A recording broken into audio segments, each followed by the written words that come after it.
अस्सलाम वालेकुम नाज़रीन, मैं हूं रिजवान जाफर। सवाल है पाकिस्तान का, इसलिए आज हम आए हैं कराची में सबसे बारौनक जगह कराची के इलाके सदर में इलेक्ट्रॉनिक मार्केट है और अब ख़ासतौर पर मशहूर है मोबाइल मार्केट की वजह से। हम ये देख रहे हैं कि इस हुकूमत में और ख़ास तौर पे वफाकी बजट आने के बाद ताजिर बहुत ज़्यादा परेशान हैं।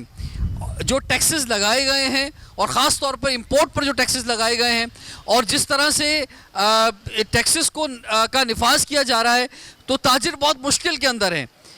कराची से लेकर खैबर तक हर शहर के अंदर जो है ताजिर आवाज़ उठा रहे हैं। हुकूमत क्या इनको सुन रही है, इनके मसाइल हल कर रही है या नहीं कर रही है, ये आज के प्रोग्राम में हम जानेंगे। ये मार्केट, इलेक्ट्रॉनिक मार्केट कराची की बहुत अहम है। यहाँ पर रोज़ाना की बुनियाद पे लाखों करोड़ों रुपए का कारोबार होता है, लेकिन देखने में ये आ रहा है कि आजकल ताजिर जो है हाथ पे हाथ रखे बैठे हुए हैं और वो कारोबार जो बहुत ज़्यादा यहाँ होता था वो नहीं हो पा रहा है। वो क्यों नहीं हो पा रहा है वो हम जानेंगे। एक ज़बरदस्त लोग हमारे साथ मौजूद हैं, ताजिर बरादरी के जो अहम लीडर्स हैं वो भी मेरे सामने स्टेज पे मौजूद हैं। मैं बात करता जाऊँगा और तारुफ कराता जाऊँगा। सबसे पहले मोहम्मद रिजवान साहब जो कि प्रेसिडेंट हैं कराची इलेक्ट्रॉनिक डीलर एसोसिएशन के। जनाब आप फरमाएँ क्या मसाइल हैं जनाब? जो हमारे मोबाइल के हैं, जो मोबाइल गवर्नमेंट ने पीटीए के तवज्जुह से बंद कर दिए हैं, लाखों की तादाद में मोबाइल बंद कर दिए गए हैं। लोगों का बेरोज़गारी कर दी गई है। आम आवाम को जो है आम आवाम को नुकसान है इसमें। लोगों जो कस्टमर हैं उनके हज़ारों की तादाद में मोबाइल बंद कर दिए गए हैं। यहाँ रोज़ाना की तादाद में लोग झगड़ा हो रहा है, लॉ एंड ऑर्डर की सिचुएशन ख़राब हो रही है। हम गवर्नमेंट को हमेशा कहते हैं कि हम टैक्स देने को तैयार हैं, हमसे टैक्स लिया जाए। सर बात यह है रिजवान साहब, जो मोबाइल बंद कर दिए गए हैं, तो अगर गैर कानूनी तौर पर या स्मगलिंग से या प्रॉपर टैक्स ना देके कोई भी चीज़ अगर मार्केट में आ गई है और वो बिक रही है, तो गवर्नमेंट कह रही है भाई हर चीज़ पे और इंपोर्ट पर टैक्स होना चाहिए, तो पाकिस्तानी कौम तो नसीहतों से समझती नहीं है। अब ये पाबंदी लगेगी और मोबाइल बंद होंगे तो चीज़ें ठीक होंगी। जब आपने पाकिस्तान के लोगों को जो ब्लैक इकोनॉमी में है उनको एमनेस्टी दी है, तो इनको एमनेस्टी क्यों नहीं दे सकते आप? इसको भी एमनेस्टी देना आप। असल में वजह बताऊं आपको, ये जो मसला शुरू हुआ ये पिछले साल अक्टूबर से ये शुरू हुआ मोबाइल बंद होने की सिलसिला। वो उन्होंने कहा पीटीए मोबाइल बंद करेंगे। हमारे उनसे मुज़ाकरात हुए, हमने कहा इसमें कोई आप सिस्टम लाएं कि जो ये यूज़ मोबाइल जो स्मगलिंग हो रही है इसमें ख़ात्मा हो और मोबाइल इम्पोर्ट हो सके। हम बैठे रहे, बहुत मुज़ाकरात किए उनसे। उन्होंने एक डेडलाइन दी 15 जनवरी 2019 की कि हम ये सारे मोबाइल बंद कर देंगे। आपने मोबाइल बंद करने की तो पॉलिसी दे दी, लेकिन मोबाइल इंपोर्ट करने की कोई पॉलिसी नहीं थी। आपने जो एसआरओ जारी किया यूज मोबाइल का इंपोर्ट करने का, वो किया मई जून में। अगर ये मोबाइल का एसआरओ आप जनवरी में कर देते और एक पॉलिसी बनाए थे मोबाइल इंपोर्ट करने की, यूज मोबाइल की, और पीटीए उसको आने देता जायज़ जो जेन्युइन आदमीज़ हैं, तो ये मोबाइल स्मगलिंग नहीं होते, ना बंद होते, ना इन लोगों का नुकसान होता और ना आवाम का नुकसान होता। ये सरासर नेगलेंस है गवर्नमेंट की। गवर्नमेंट चाहती नहीं है कि छोटा ताजिर जो है वो कारोबार कर सके। गवर्नमेंट चाहती ये है कि जो अरबों रुपए का काम हो रहा है, जो अरबों रुपए की कंपनियां यहाँ बैठी हैं वो काम करें। ये छोटे ताजिर जो हैं ये क्यों नहीं कारोबार कर सकते? इनका हक है कारोबार करने का। एक आदमी अगर 50 लाख रुपए का काम करने का अगर चाहता है, वो क्यों नहीं उसको दिया जाए? वो टैक्स पेयर है, टैक्स दे रहा है और टैक्स देना चाहता है गवर्नमेंट को। गवर्नमेंट का तो मकसद ये है कि टैक्स ले, ये थोड़ी देखे कि एक बड़ा है एक छोटा है।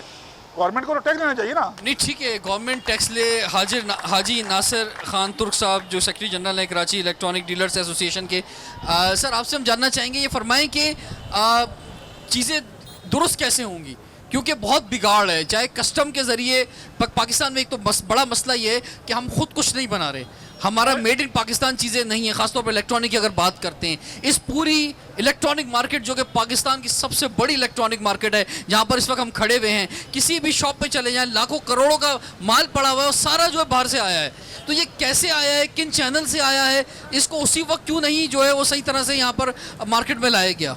ये एशिया की सबसे बड़ी इलेक्ट्रॉनिक मार्केट है। एशिया की सबसे बड़ी इलेक्ट्रॉनिक मार्केट है। यहाँ कम से कम 10,000 दुकानें हैं। ये बिगाड़ कैसे सही होगा, इसके बारे में आपको इतना बताऊंगा। जो गलत चैनल से माल आया, इंपोर्ट स्मगलिंग होकर माल आया, जिस चैनल से भी आया तो हुकूमत के दरवाजे से आया ना। अब हुकूमत को चाहिए कि जो मोबाइल पहले आ गए, यूज़ मोबाइल आ गए, उस पर गवर्नमेंट को छूट देनी चाहिए। ये छोटे ताजिर है, छोटे दुकानदार है, ये नौजवान है, ये छोटा सरमाया लगाकर इस दुकानों पर अपना जायज़ कारोबार करते हैं। यहाँ कोई नहीं बेचते, ना हमें इस बात से डरना चाहिए। हम हुकूमत वक्फ से इतना ही कहेंगे कि अल्लाह के वास्ते कोई ऐसा रास्ता निकालें कि ये नौजवान अपना ईमानदारी से काम कर सकें। अगर आप ये रास्ता नहीं निकालेंगे तो फिर ये वही हो जाएगा कराची जो आज से 8 साल पहले या 6 साल पहले था। डकैतियाँ होती थी और 7 बजे मार्केटें बंद हो जाती थी और हम सब अपने घरों को चले जाते थे। दूसरी बात एक बार मैं आपको इसमें ऐड करता चलूँ मैं कि हुकूमत चाह रही है कि सिर्फ 4 कंपनियों को हम माल फरोख्त करने को दें।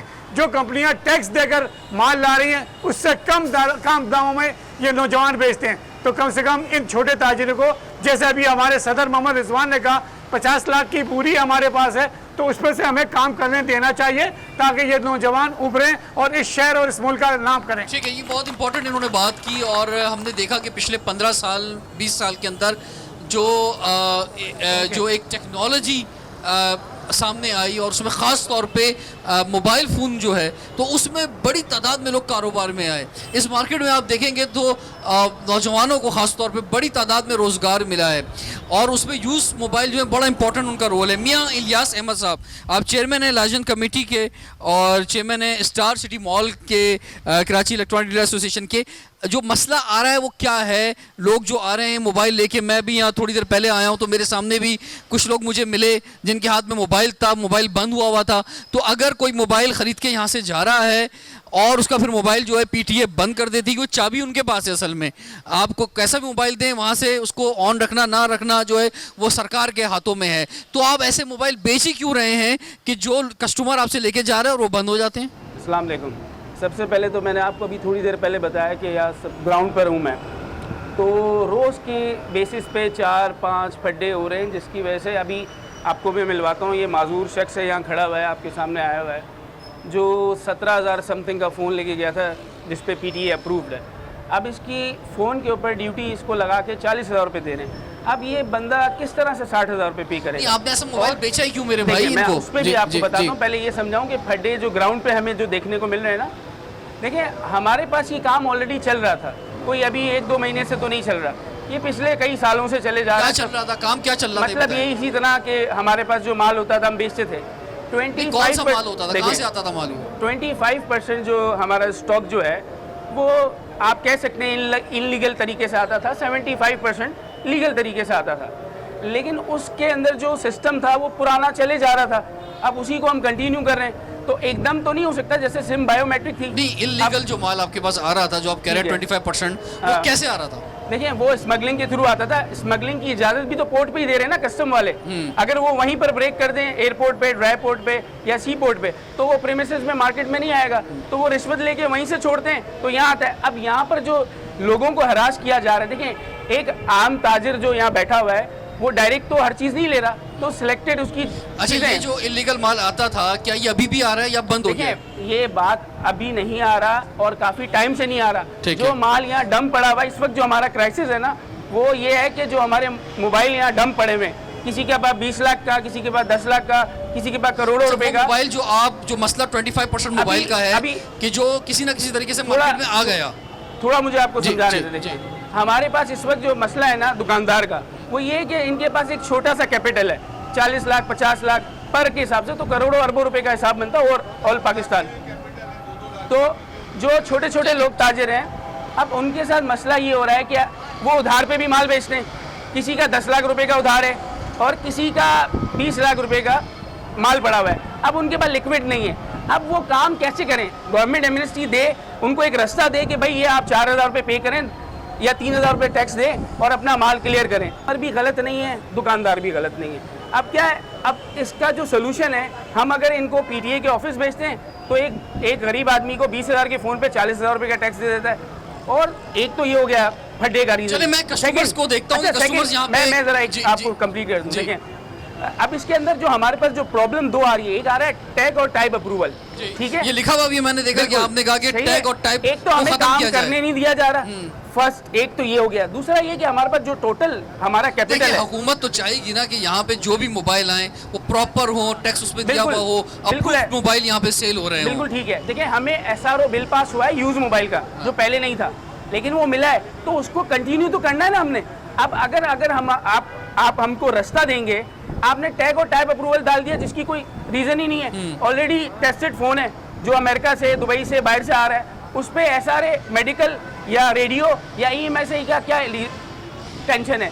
एलोकेट कोड्स होते हैं टाइप के, वो आप हटाएं, लेटर यूजलेस है, आप हमको उस शर्त से फारिग करें और हम अपने रास्ते से माल मंगाते हैं। एक ये हो गया प्रॉब्लम। सेकंड प्रॉब्लम ये है कि जो इस वक्त माल और पैसा पड़ा हुआ है वो फ्रीज है, जिसकी वजह से लोग खुदकुशियां कर रहे हैं। देखिए एक मिसाल मतलब कर रहे नहीं तो करेंगे। 40,000 का बॉन्ड खत्म हुआ है, ठीक है, ठीक है, तो उसकी भी एक तारीख दी गई है, ठीक है, कि जनाब उस वक्त तक उसको कैश करवा लें। 31 मार्च, ठीक है, 20। तो इसी तरह से आप क्या समझते हैं कि आपका जो माल ऑलरेडी आप लोग ले चुके जी। हैं, उसमें भी आप कोई तारीख चाहेंगे कि एक तारीख दे दी हमें जाए? एटलीस्ट बिल्कुल एक एमनेस्टी की स्कीम दें, एक रास्ता दें, जैसे बायोमेट्रिक ठीक है, ठीक है। एकदम तो नहीं जी आप बंद कर दें तो जी। ये हो क्या रहा है मार्केट अब के ऐसा तो अंदर? नहीं हो सकता मैं ना। आपकी तरफ वापस आऊंगा कि कस्टमर्स यहाँ पे अगर हैं मेरे पास कोई इधर, जो दुकानदार तो बहुत बैठे हुए हैं और कारोबारी लोग बहुत हैं, लेकिन कुछ कस्टमर से भी हम मिलना चाहेंगे। आप आएंगे भाई?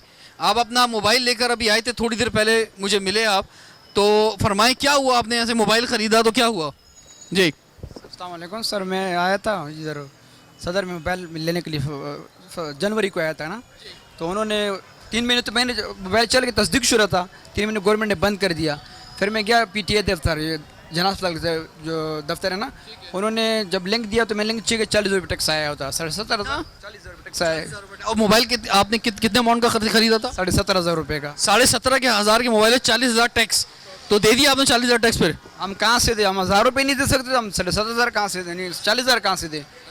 इसका मतलब ये फरमाएं कि ये कैसे मुमकिन है कि एक 17,000 के मोबाइल पे, तो अब आप क्या कर रहे हैं? मोबाइल को वापस करने आए जहाँ से दुकान से लिया था, या क्या करेंगे? दुकान के पास गए थे, दुकान वाले ने बोला कि भाई आप हमारी कसूर तो नहीं, गवर्नमेंट ने बंद कर दी पीछे से, हमने तो आपको अप्रूव दिया था, अब गवर्नमेंट ने पीछे से बंद कर 3 महीने के बाद, 3 महीने तो चला आपका मोबाइल ना, अब अप्रूव नहीं होता तो एक दिन भी नहीं चलता ना, अप्रूव तो उन्होंने दिया था। अब क्या सूरत है मोबाइल की आपके? बंद है बिल्कुल। 4 महीने के पैसे ही नहीं है, अब पैसे में कहाँ से लाऊं गरीब आदमी? तो अब ये मोबाइल सेल भी नहीं हो सकता, इसका मतलब जो है। ठीक है, आप प्लीज तशरीफ रखें। तो ये जो इनका मसला है और इस तरह हजारों लोगों का मसला है, तो आप में से कोई फरमाए ये कैसे हल हो सकता है? अगर गवर्नमेंट चाहे हमें रास्ता दे सकती है। नहीं, मोबाइल तो आपने बेचा है ना भाई, जिसने आपसे खरीदा है वो तो कहेगा आपसे कि आप मसला हल करके दें। देखें, अगर इसी तरह जो रिटर्न आते रहेंगे जो सारे बेचे में, हाँ। तो एक आदमी के पास टोटल 20 लाख रुपए है, वो सारे रिटर्न करते रहेगा कि वो रोड पे आके अपनी जान देगा? मैं यही असल में बताना चाह रहा हूँ कि रोजमर्रा पे हम फेस कर रहे हैं, ग्राउंड पे हम होते ठीक है, हैं, मैं कुछ और हम डेली फटे आप फरमाएं, देख रहे हैं। ये जो मसला है, आप क्या समझते हैं कि ये गवर्नमेंट को क्या मालूम नहीं था इन चीज़ों का, या उनको कोई बताने वाला नहीं था कि मार्केट जो है वो कैसे चलती है, उसको कैसे, उसका हल जो है उस पर टैक्स लगाने का जो है वो कैसे जो है उसको टारगेट किया जाए, या गवर्नमेंट बस एक दिन जो है जोश में आई और उन्होंने ये रूल्स लगा दिए? अस्सलाम वालेकुम। असल में हुकूमत को सब मालूम है, हुकूमत ये आई हुकूमत करने ना हम पे, इनको चाहिए कि एमनेस्टी दें यहाँ पे लोगों को जिनका माल पड़ा हुआ है। जैसे एक आदमी है जिसके 50 लाख रुपए का माल इसके पास दुकान में अभी मौजूद है और 50 लाख रुपए उधारी है, उधारी वाले जाते हैं दुकान पे, बोलते हैं हमारा माल बिका नहीं, आगे मैंने उधार दिया हुआ है, तब तो मामला बिल्कुल बंद हो गए हैं, सबकी रोजी यहीं लगी हुई है और कोई क्या काम करेगा आदमी यहाँ पे। इस मसले को समझना जो है वो हुकूमत को बहुत ज़्यादा ज़रूरी है, और एक बड़ी तादाद में कारोबारी लोग सदर के हमारे साथ मौजूद हैं। ब्रेक के बाद कंटिन्यू करते हैं। सवाल है पाकिस्तान का। Welcome back. सवाल है पाकिस्तान का, इसीलिए आज हम हैं सदर की इलेक्ट्रॉनिक मार्केट में, पाकिस्तान की, बल्कि कहा जाता है कि एशिया की सबसे बड़ी इलेक्ट्रॉनिक मार्केट है, और बड़ी तादाद में यहाँ पर कारोबारी लोग हमारे साथ जमा हो गए हैं जो कि इस वक्त मुश्किल के अंदर हैं। तो सलीम मेमन साहब, अभी लास्ट सेशन के अंदर तो मुकम्मल बात हुई है मोबाइल के जो मसाइल हैं उस पर, और उसमें एमएसटी मांग रहे हैं ये कि वरना कारोबार आगे नहीं चल सकेगा, मोबाइल आगे चलने चाहिए, उसे पहिया लगना चाहिए। आप बताएं और क्या इश्यूज़ हैं इस वक्त इस मार्केट के? अभी मैं आपको बताऊं कि इस वक्त सबसे सस्ती बिजली सोलर दे रहा है। आज लोगों के 600 कंटेनर इन लोगों ने सोलर के पोर्ट पे रोक दिए। क्योंकि इन्होंने बोला कि आप फला फला कागज़ ले आओ। एक मजाक है कारोबारी लोगों के साथ। आप देखो उन लोगों ने एलसी खोली हुई है और $240 रोज का डेमरेज इनके ऊपर। हमारा पोर्ट के ऊपर आप समझ लो कि बर्थ जो है इन लोगों ने बाहर की कंपनी को बेचा हुआ है। 240 रुपया फी कंटेनर पे रोजाना जो है इनके ऊपर जो है डेमरेज चल रहा है। और आप देख लो कि एक आदमी अपने पैसे से इंपोर्ट करता है, एलसी खोलता है, एलसी खोलने के बाद वो चक्रे लगा रहा है कस्टम के अंदर, पैसे लेके खड़ा हुआ है। इमरान खान का काम था इस मुल्क में आकर सिस्टम को सेट करता। सिस्टम वही खराब है, स्मगलिंग हो रही है। अगर कोई आदमी जेन्युइन काम कर रहा है तो उसको कस्टम वाले तंग कर रहे हैं। ठीक है, ठीक है, ये फरमाएं कि भाई आप बताएं, ये कस्टम ठीक हो गया है, एफबीआर ठीक हो गया है, ये सारे इदारे जिनको आपने कंट्रोल करना है, आप जो हैं वो आप क्या समझते हैं कि वो कंट्रोल में आ गए हैं तो कि वो आपसे फिर टैक्स ले सकें? कि सिस्टम जो है ना सुधर नहीं सकता है जब तक हुकूमत अपने सिस्टम को सीधा नहीं करे। जो ये मामलात कर रही है आवाम के साथ कि ये टैक्स दे दो, शनाख्ती कार्ड दे दो और दूसरे जो मामलात लाई हुए कि पूरा सिस्टम में आ जाए आवाम। आवाम कैसे सिस्टम में आएगी जब पहले आप अपना सिस्टम सीधा करो। आपका सिस्टम जो आप भी नियत करो ना कि आप कहो कि नहीं यार सिस्टम ठीक होना चाहिए। पहले आप मेरी सुन तो लो, मैं आ जाऊंगा सिस्टम के अंदर। मेरा कहने का मकसद है कि अवाम हुकूमत के जो नुमाइंदे बैठे हुए हैं, जितना भी सिस्टम है, चाहे FIA, कस्टम है, पुलिस है, जो भी XYZ है, वो सिस्टम सुधर गया। इमरान खान साहब ने वो सुधारा। पहले अवाम से लेने आए हो, पहले उनको सुधारा है, वो सुधरा नहीं? सुधरा ना। पहले तुम अपना सिस्टम तो सुधारो, फिर हम हमारे पास आओ। हम ना दे तो फिर बोलो कि हमने नहीं दिया। आपको छोटी सी मिसाल देता हूँ। इस चौक पे पुलिस वाले खड़े होते हैं। क्या खड़े होते हैं? इस चौक पे पुलिस वाले खड़े होते हैं। इससे अगला सिग्नल रोज जाम होता है। क्यों जाम होता है भाई? पुलिस वाले किस चीज़ की तनख्वाह लेते हैं और तनख्वाह कौन देता है? हम देते हैं। किस लिए देते हैं? कि ट्रैफिक कंट्रोल करें। यहाँ खड़े हो गए पैसे लेते हैं, आवाम को पकड़ते हैं। हेलमेट नहीं है। हेलमेट किस बात का नहीं है? एक मिसाल दे रहा हूँ। इनका सिस्टम बिगड़ा हुआ है, इनका टोटल। अब कस्टम से जो माल आता है, जो टोटल माल आया, रास्ता किसने खोला? इमरान खान साहब की हुकूमत आई, उन्होंने किसी भी एक कस्टम के नुमाइंदे को पकड़ा? अगर 30-40 हज़ार रुपये तनख्वाह उसने करोला रखी हुई है तो किस बात की रखी हुई है? उनसे हिसाब लिया? एक भी कस्टम हुकाम को पकड़ा है? जेल में गया है? कौन गया जेल के अंदर? ठीक है जी, बिल्कुल ये अवाम की राय है, जज्बात है। छोटे कारोबारी तबका यहाँ पे मौजूद है, बल्कि छोटा तो नहीं कहूँगा, लाखों करोड़ों रुपए का इनके सबका हर इंडिविजुअल का कारोबार है। अकील फिरदौसी साहब, आप भी एक ट्रेडर हैं, फरमाइए क्या मसाइल हैं? देखिए, ये ताजिरों का मसला है। ताजिर इसके बेनिफिशियरी नहीं है। पहला बेनिफिशियरी जो है इसका जो फ़ायदा है वो आवाम का है। सबसे पहले तो आप ये सोचिए, पहले आप देखिए कि हमारे मुल्क की टेली डेंसिटी कि कितने लोगों के पास मोबाइल है। और ये बड़ी हैरानकुन है कि 76% लोग, यानी 100 में से 76 आदमी जो है वो मोबाइल फ़ोन इस वक्त ओन करता है। बल्कि एक भी नहीं करते, बहुत से लोग तो दो करते हैं मेरी तरह। जी हाँ, जिस तरह से जो मैं डेटा आपको दे रहा हूँ ये ऑफिशियल डेटा है, you can verify it from PTA website. 76% teledensity है हमारी, लेकिन सिर्फ 32% जो लोग हैं वो स्मार्टफोन यूज कर रहे हैं। हम जिस को डील करते हैं, हम ट्रेडर्स हैं, हम डील करते हैं जो 44.4 मिलियन की जो खाली मार्केट है, जो लोग अभी अपग्रेड हो रहे हैं, हम उनको डील करते हैं। हम उनको सस्ते फोन प्रोवाइड करते हैं जो कि लोअर इनकम ग्रेड के अंदर है, 15 से 20 हज़ार रुपए सैलरीज वाले लोग। अब आप वो फोन बंद कर रहे हैं क्योंकि हमारे पास हाई टेक्नोलॉजी होती है, हमारे पास स्नैपड्रैगन होता है, नया प्रोसेसर होता है, 3GB रैम होती है, ऑक्टा कोर, मतलब लेटेस्ट टेक्नोलॉजीज होती हैं। थोड़ा सा यहाँ इंटरेस्ट जो है ना कॉन्फ्लिक्ट हो रहा है। जो स्टेक होल्डर्स हैं वो नहीं चाहते कि ये लोग आगे आए। आप माजी की बातें साथियों ने की, देखें इनके जज्बात हैं, ये बेचारे बिल्कुल सही कह रहे हैं। मैं आपको हाल और मुस्तकबिल की बात बताता हूँ। देखिए, जो बात हो गई सो पुरानी ना। हमारे पास इस वक्त एक लीगल माल मंगवाने का सरकारी इजाजतनामा है मौजूद। अब उसके अंदर जो रोड़े अटकाए गए हैं वो इतने मुश्किल नहीं है। हमने उसका बहुत आसान फार्मूला बाहमी मशवरे से रखा है। दुनिया की एक गवर्निंग बॉडी है, जैसे कि नादरा आपको शनाख्ती कार्ड इशू करता है, इसी तरीके से मोबाइल फोन के नंबर्स एलोकेटिंग अथॉरिटी कहलाती है global system of mobile alliance. उसका हेडक्वार्टर लंदन UK में है। कोई भी एक मोबाइल अगर वहां से एक्रीडेटेड है, उसके डेटाबेस में इंटर है, ना उसका क्लोन हो सकता है, ना उसका कॉपी हो सकता है। ना हमारी एसोसिएशन ये बात चाहती है, ना हमारा कोई ताजिर ये बात चाहता है कि वो टेम्पर्ड आईवीज में काम करे। देखिए, प्रॉब्लम को समझे। ये बेचारे क्योंकि जज्बात में है, वो आपको सियासत में भी ले जाएंगे। हमारा सियासत से कोई लेना देना नहीं है। We want business, we want clean business, we want to live. हमें जिंदा रहने दो। लेकिन सर ये क्लीन बिजनेस नहीं हो रहा था ना, वो जो मोबाइल पहले आ सर, रहे थे तो हम जो तो चाह रहे हैं ना जो सर, तो clean हो 25% जाए। और 35% जो मोबाइल पहले मार्केट में आया वो ड्यूटी देके नहीं आया। सर, अब देखें- वो यहाँ पे मार्केट के अंदर मौजूद वो है। माजी की आप बात उसी है। आप उस नहीं, माजी की तो बात है, सर, माजी की बात उसको हो गई ठीक ना। करना है ना, वो कैसे ठीक होगा? अब वो लाखों करोड़ों रुपए का माल जो पड़ा हुआ है जिसके लिए ये लोग आवाज उठा रहे हैं कि जब वो बेच रहे हैं और कस्टमर जो जब लेके जा रहा है 3 महीने बाद मोबाइल बंद हो जाता है और उसको आज के जो रेट हैं उसके मुताबिक उसे टैक्स देना पड़ता है, तो ये मसला कैसे हल होगा? अच्छा देखिए, इसमें असल में बातें इतनी सारी हैं, आपके प्रोग्राम में कवर भी नहीं हो पाए। 15 जनवरी तक हमें कहा गया था कि आप सिम लगा के फोन एक्टिवेट कर लें जनाब। अभी वो केसेस ज्यादातर वो आ रहे हैं जो 15 जनवरी तक खुद इजाजत दी थी पीटीए ने कि आप एक्टिवेट कर लें। ऐसे हमारे पास डजन ऑफ केसेस हैं डेली, वो फोन एक्टिवेट थे, वो डिसअप्रूव हो गए। ये एक मैनेस और एक हैवॉक क्रिएट हो रहा है। हर घर के अंदर से 2 आदमी निकल के आ रहे हैं। इसमें दुकानदारों का कसूर किसी लेवल पर है, मैं मानता हूं इस बात का। लेकिन देखिए, जब माजी को आप भूलेंगे, अब आप मुस्तकबिल की बात करें ना, अब जब हमारे पास लीगल वे है, यहाँ सारे लोग जब तैयार हैं एमनेस्टी में आने के लिए, हर आदमी अपनी मनी यानी डिक्लेयर करने के लिए वो तैयार है। लाखों बल्कि करोड़ों रुपए का माल जो दुकानों में मौजूद है उसका सिर्फ एक तरीकेकार एमएसटी ही है कि उन मोबाइलों को एक्सेप्ट किया जाए। बिल्कुल एक्सेप्ट किया जाए, कोई मिडिल वे निकाला जाए कि देखिए अब मोबाइल आ नहीं सकता। DIRBS के निफाज के बाद आप सिंगल मोबाइल भी पाकिस्तान में नहीं ला सकते, अंडरस्टूड।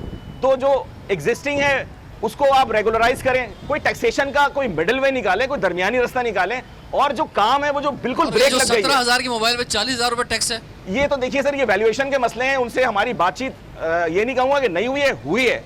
लेकिन क्या है कि कोई अभी रिजल्ट नहीं आया है, बातचीत, वी आर इन नेगोशिएशंस। ठीक है। लेकिन क्योंकि जनरल पब्लिक इस वक्त बहुत तंग है, अगर हम जनरल पब्लिक को बोलते हैं ना कि हमारी बात चल रही है, कि वो नहीं मानते इस बात बिल्कुल को। एक आम आदमी, गरीब आदमी जिसने बड़ी अपने पैसे जोड़ के 17,000 का ऐसे उन्होंने मोबाइल लिया, आज 3 महीने बाद उनका मोबाइल बंद हो जाएगा और उसमें कहा जाएगा, पीटीए कहेगा कि 40,000 रुपए टैक्स दो, तो वो तो उसका तो हक बनता है गुस्सा करना यहाँ पर सर, आकर। ये नहीं, हमारे उसका पास- क्या कसूर है? ये उस हमारे- कस्टमर का क्या कसूर सर है? इसके बाद 40,000 का टैक्स लगा, हमारे पास तो 5,500-6,000 वाले फोन पे 1,35,000 40,000 के कई सबूत मौजूद हैं। हमारे पास जैपनीज मोबाइल आते हैं जो बहुत सस्ते होते हैं, डोकोमो के, और वो बहुत अर्जा कीमत पे फरोख्त करते हैं। हमसे ज्यादातर वो स्टूडेंट्स वगैरह खरीदते हैं, क्योंकि ये स्टूडेंट्स की नीड है। QR कोड से वो लैब में, लेबोरेटरी में, लैब में स्कैन ठीक करते है, हैं अपनी बुक्स लेने के ठीक है। लिए। मोहम्मद फारूक साहब फरमाइए, आप भी यहाँ के मेंबर हैं एग्जीक्यूटिव कमेटी के, क्या इस मजीद इजाफा करें जो अब तक हमने इश्यूज डिस्कस कर लिए हैं? भाई मैं अपने हवाले से ये बात आपसे करना, आपके तवज्जुह से गवर्नमेंट से ये बात करना चाहता हूँ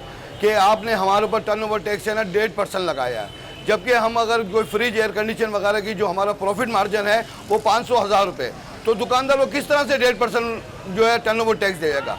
मेरा गवर्नमेंट से मुतालबा है कि उस टर्नओवर टैक्स को कम किया जाए, बल्कि दूसरे जितने ट्रेड के अंदर इन्होंने टैक्स रखा हुआ है 0.15% या 0.20%, तो हमारा भी टैक्स जो है टर्नओवर का 0.20 पे या 0.15 पे रखें। ठीक है, बड़ा तो इससे टारगेट, बहुत इससे ही फोकस काम होकर आपने बिल्कुल अपना मुआवजा कर दिया। हाजी नासिर साहब मुझे फरमाएं कि इस वक्त मार्केट की ये तब्दीली आ गई है, तो तब्दीली सरकार में सेल की, ये सबसे बड़ी मार्केट है पाकिस्तान की बल्कि एशिया की, तो सेल की क्या पोजीशन है जनाब? खरीद और फरोख्त की क्या सूरत हाल है?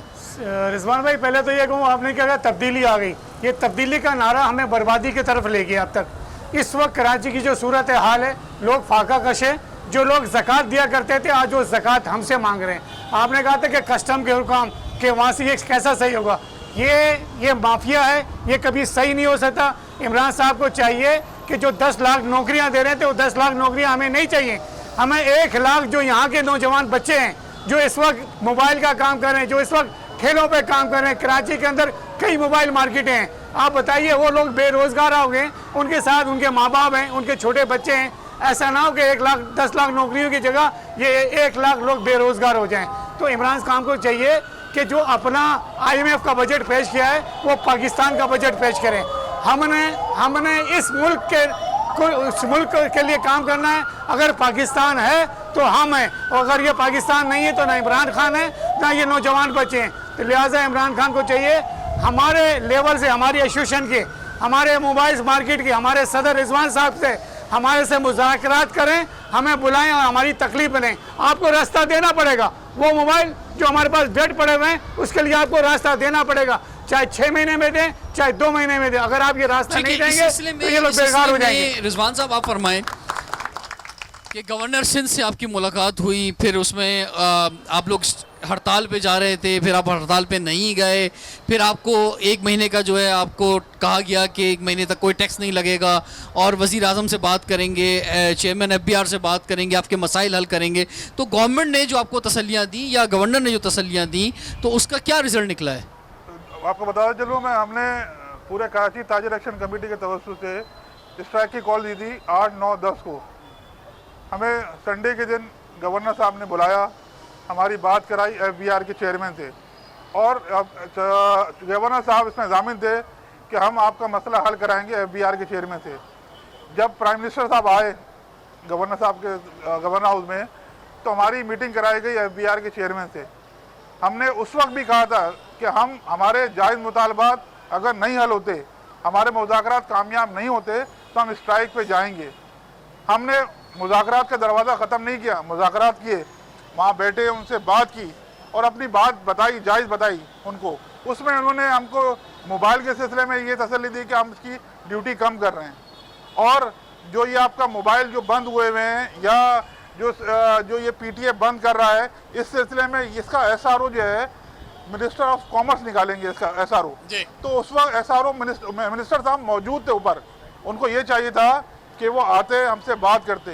कुछ तकरीबन कोई 11 निकात थे, उसमें 2 से 3 निकात उन्होंने माने, लेकिन बाकी चीज़ों वो गोलमोल कर गए।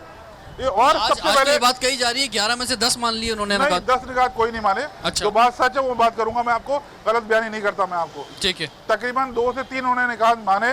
एक फिक्स टैक्स का माना उन्होंने कि हम फिक्स टैक्स लागू करते हैं, हमने कहा बिल्कुल हम तैयार हैं। और इसके अलावा कुछ उन्होंने जो क्या कहते हैं उसे वैल्यू एडेड टैक्स की बात की, हमने उसके लिए भी कहा कि भाई ये करें, बोले हम इसके लिए भी कर जो है सोचेंगे, इसको मसाइल करेंगे। लेकिन और सिर्फ जो हमारा जो एक डेडलॉक आया वो शिनाख्ती कार्ड पे आया। क्या कहते हैं वो कि 50,000 से ऊपर की जो आप अगर कोई सेल करते हैं, रिटेलर जो है कस्टमर से शिनाख्ती कार्ड लेगा। शिनाख्ती कार्ड क्यों देगा आदमी किसी का? कोई चीज़ खरीदने आ रहा है आदमी, आप अगर आते हैं 50,000 की कोई चीज़ लेते हैं ऊपर, तो आप शिनाख्ती कार्ड क्यों देंगे? आप पैसे दे रहे हैं उनको, ठीक है, आप उसकी कीमत दे रहे हैं, वो शिनाख्ती कार्ड क्यों देगा? आपका शिनाख्ती कार्ड लेने का मकसद ये है, आप चेक करना चाहते हैं उसको आया वो इनकम टैक्स देता है या नहीं देता। हम उसको शिनाख्ती कार्ड लेके सेल्स टैक्स में जमा कराएं या इनकम टैक्स में जमाएं, ये हमारा काम नहीं है। ठीक है, ये काम जो है सरकार का। आप उसको इनकम टैक्स में पहले ही आप इनरोल कर लें कि ज़रूरत ही ना पड़े आपको शिनाख्ती कार्ड। ठीक है, ठीक है, ठीक है, ठीक है। टाइम एक ब्रेक का हो रहा है नाज़रीन।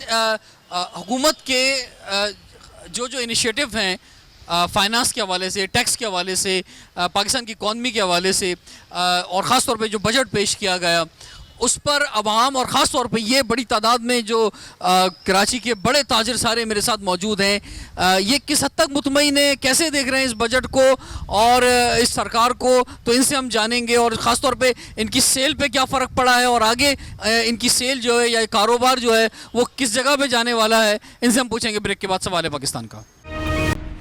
Welcome back. सवाल है पाकिस्तान का, इसीलिए आज हम हैं कराची के इलाके सदर में इलेक्ट्रॉनिक मार्केट में मौजूद हैं। यहाँ के ताजिर हमारे साथ हैं। सलीम साहब फरमाइए, क्या आप को उम्मीद है, कोई यकीन है कि आपके जो मुतालबात जो आपने गवर्नर हाउस में पेश किए हैं, गवर्नर को पेश किए हैं, आपने जो FBR चेयरमैन को पेश किए हैं, वफाकी हुकूमत को पेश किए हैं, क्या उस पर कुछ अमल दरामद होगा? या हुकूमत जो है ख़ासतौर पर प्राइम मिनिस्टर जब यहाँ पर आए तो ऐसा महसूस हुआ कि उन्होंने जो चीज़ें अब नाफिज कर दी हैं उस पर वो यू टर्न नहीं लेंगे? वैसे तो यू टर्न लेना वो समझते अच्छी बात है, लेकिन अब जो चीज़ें नाफिज हो गई हैं इसमें कोई यू टर्न नहीं होगा और आपके ज़्यादातर मुतालबात जो नहीं माने जाएंगे। बिल्कुल, हमने जो नोट किया वो IMF की बात कर रहे हैं और वो बोलते हैं कि पूरी कौम टैक्स दे, पूरी कौम टैक्स दे रही है और पूरी कौम टैक्स देने के लिए तैयार है। मगर जिस तरह से ये ज्यादती कर रहे हैं, ये समझते हैं कि हम 15-20 अरब डॉलर ले लिए हैं और हम इसी तरह से चला लेंगे लोगों को। ऐसा नहीं होगा। जब लोग बेरोजगार हो जाएंगे, लोग रोडों पे आ जाएंगे। जब रोडों पे आएंगे तो लाइन आर्डर का मसला होगा जो हुकूमत के बस में नहीं रहेगा। अगर मैं बनी गाला में बैठ जाऊं या मैं डिफेंस के बंगले में बैठ जाऊं या गवर्नर में हाउस में बैठ के मैं समझूं कि मैं सब ठीक कर लूंगा, ये गलत फहमी है। इन लोगों को ग्रास लेवल पे आना पड़ेगा। जिन लोगों ने वोट लिया है लोगों से, वो ग्रास लेवल पे आए और लोगों के मसले हल कराए। इसमें रिजवान साहब एक मसला ये आ रहा है कि वैसे मुझे भी बहुत अफसोस होता है और बुरा लगता है कि जब ये कहा जाता है कि पाकिस्तानी कौम टैक्स नहीं देती। हालांकि पाकिस्तानी कौम हर प्रोडक्ट के ऊपर, मार्केट की कोई भी प्रोडक्ट खरीद ले, इनडायरेक्ट टैक्स हर पाकिस्तानी देता है।